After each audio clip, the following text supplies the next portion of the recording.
What does that mean? Work on my characterization. What am I supposed to do?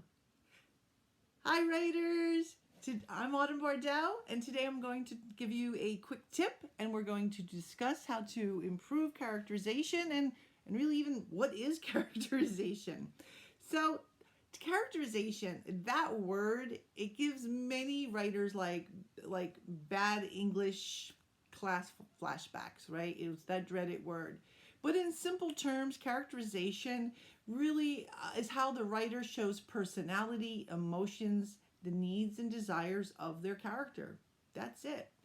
There's 5 easy ways to provide characterization, and a few of these I'm going to go into more detail with upcoming videos. So here I'm just going to give you the general overview.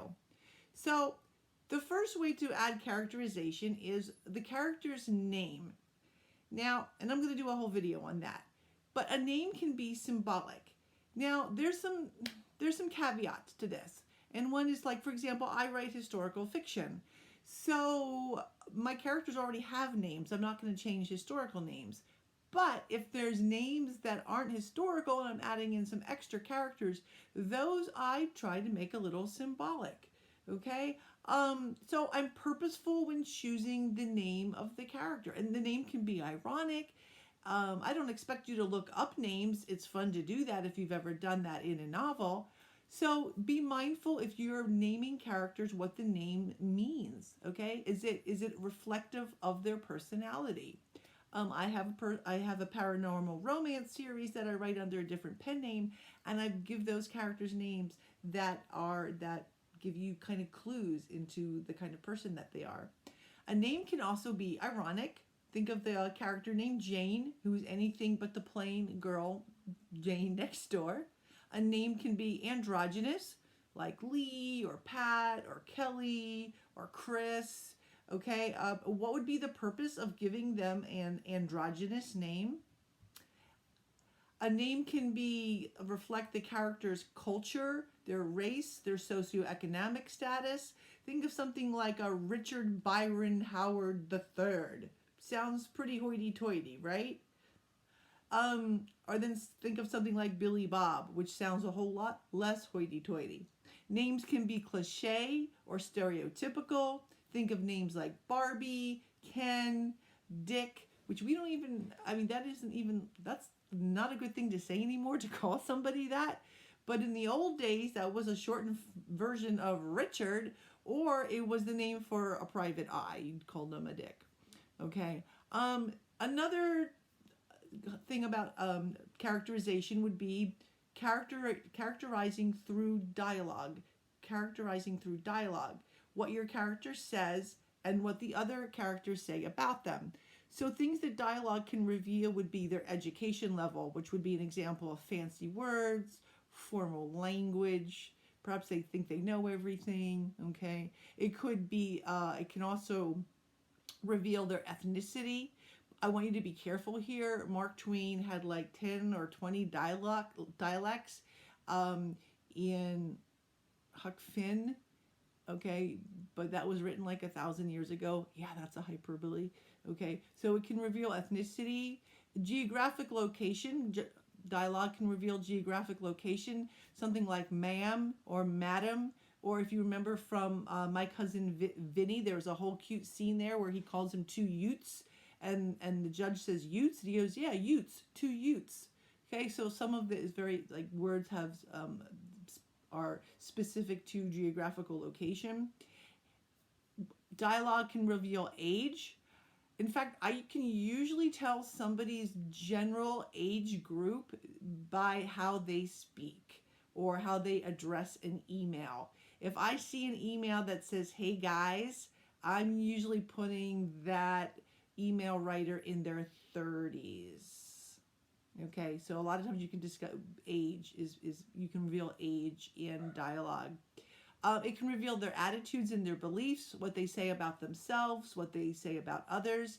Dialogue can reveal their biases and their prejudices, their respect or their lack of respect for themselves or for others. It can reveal their need for understanding. For example, do they just talk too much? Are they overly specific? Do they not talk at all? I mean, all of those things will help you characterize, give more flavor, add more personality to the character. It can reveal their intellect, which is different than education. Okay? Do they ask a lot of smart questions? That would be the intellectual. Do they question the status quo? That would give you all more characterization. And then you have the opposite of their dialogue is the other character's dialogue back to them. What, why, and how the characters respond or not is relevant. If you have a character who's asking questions and the other person says nothing, that says a whole lot about both characters. Also, it can reveal their emotions. Something like you're an idiot versus you damn idiot. Okay? One, you're an idiot seems a little bit more even-keeled.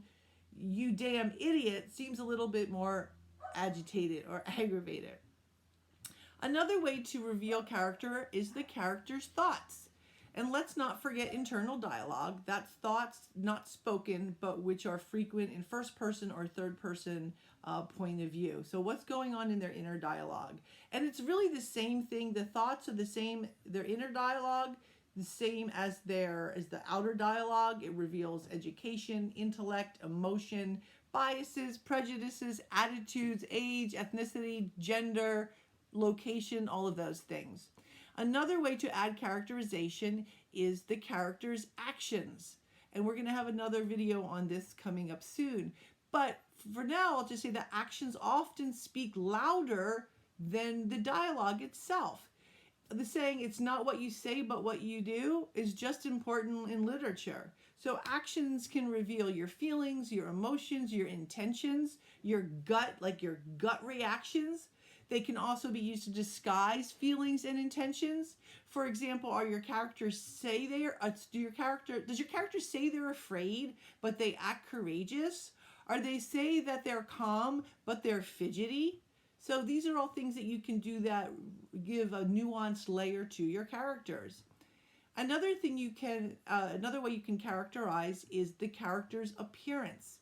Now, older fiction used to go into like lengthy exposition style, biographical summaries, and that was telling. And telling, as we know, is a giant no-no. Now writers actually have to sneak in the appearance actually through the course of telling their story. Body type, hair, eye color, these can all be conveyed gradually by showing, by during the action part or during the dialogue. An example would be, I'm not fooled by her baby blues, or she swept back her saloon-styled blowout. Okay, so I didn't have to do a telling, I could do more of a showing.